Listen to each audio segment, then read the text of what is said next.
Itu melawak tu. Ni satu hari tuan-tuan, saya balik kampung Ramadan lah, ketika mana mendang tarik bekas semai. Tarik bekas semai tuan-tuan tahu tak? Orang sini tak tahu kot. Bekas semai ni tarik, jadi ambil tu tanamlah tok pakai kuku kambing. Jadi kami tolonglah. Satu hari tuan-tuan bangun, lampu tak ada. Bangun sok lewat. Bila bangun Tok Wan kata, "Tok Hang, bangun lekas lewat."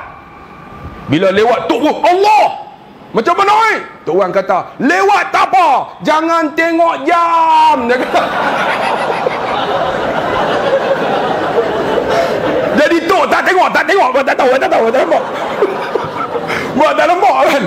Tok Hang cedok nasi, bagi mereka makan. Kalau kami tak makan, esok nak tarik bekas semai tak larat. Bagi mereka makan, bagi mereka. Tok pun cedok. Makan.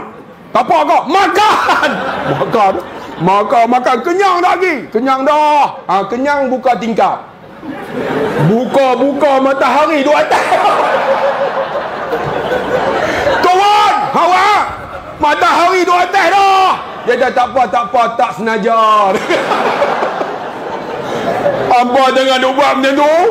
Bangun dekat angsana, lewat, jangan tengok jam. Balum ke 12